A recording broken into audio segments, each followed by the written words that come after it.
عثمانیہ اور Gandhi medical colleges کے طلباء کو بہت جلد رہائش کی نئی سہولتیں فراہم ہوں گی، کیونکہ ریاستی حکومت نے چاشمے کو ان کے متعلقہ کیمپسز میں مرد اور خواتین میڈیکوز کے لیے علیحدہ ہاسٹلز کی تعمیر کے لیے انتظامی منظوریاں دے دی ہیں۔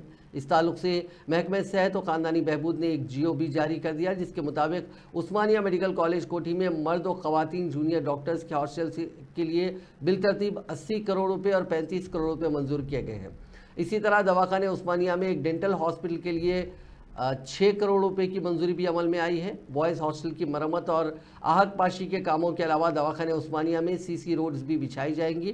گاندھی میڈیکل کالج سکندرآباد میں بھی مرد و خواتین جونیئر ڈاکٹرز کے ہاسٹلوں کے لیے بالترتیب 42 کروڑ اور 23 کروڑ روپے کی منظوری عمل میں لائی گئی ہے۔ گاندھی میڈیکل کالج میں سینئر ریزیڈنٹس بلاک کے لیے بھی 14 کروڑ 50 لاکھ روپے کے مصارف سے تعمیر کی جائے گی۔ ہنمکنڈا کے کاکتیہ میڈیکل کالج کے لیے حکومت نے 2 کروڑ 75 لاکھ روپے کے خرچ سے سیمنٹ کنکریٹ روڈز کی تعمیر کو بھی منظوری دی ہے۔ ان 3 میڈیکل کالجوں میں مختلف کاموں کے لیے حکومت نے بحیثیت مجموعی 204 کروڑ 86 لاکھ روپے منظور کیے ہیں، اور ڈائریکٹر محکمہ صحت سے کہا گیا ہے کہ وہ اس سمت درکار اقدامات کریں۔